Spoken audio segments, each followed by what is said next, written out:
আমি কোন সাবজেক্টের উপরে কথা বলবো ভাবতেছিলাম, হঠাৎ আমাকে মহতাম সাহেব হুজুর বললেন যে অনেকগুলি ছেলে তাদের হাতে কোরআন শরীফ দিতে হবে। এই কথা যখন বলেছেন সাথে সাথে আমার আলোচ্য বিষয় সিলেক্ট হয়ে গেছে যে আমি একটা বিশেষ আলোচ্য বিষয়ের উপরে কথা বলব। সেটি হলো এই যে আমরা 32 জন ছেলের হাতের ভিতরে আমরা আল্লাহ পাকের কোরআন উঠাইয়া দিলাম, ওরা এখন কোরআন শরীফ পড়তে শুরু করলো।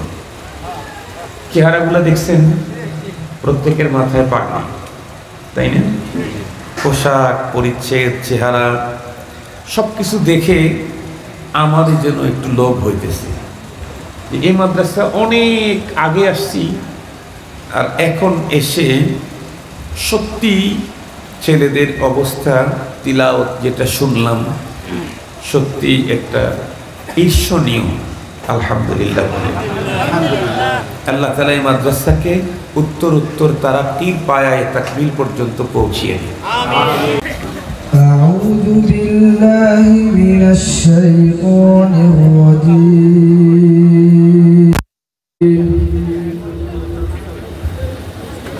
বিসমিল্লাহির রাহমানির রাহিম।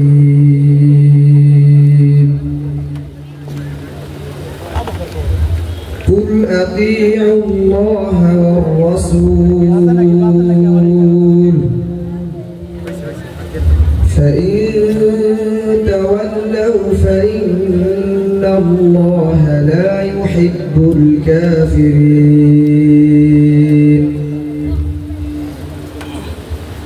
إن الله اصطفى آدم ونوحا وآل إبراهيم وآل عمران على العالمين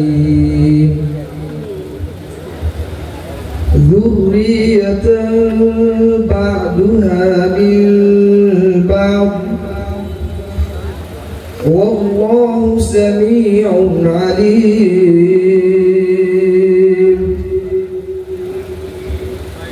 إذ قالت امرأة عمران رب إني نذرت لك ما في بطني محررا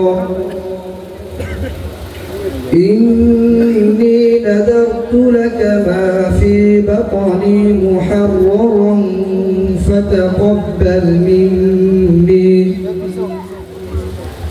إنك أنت السميع العليم.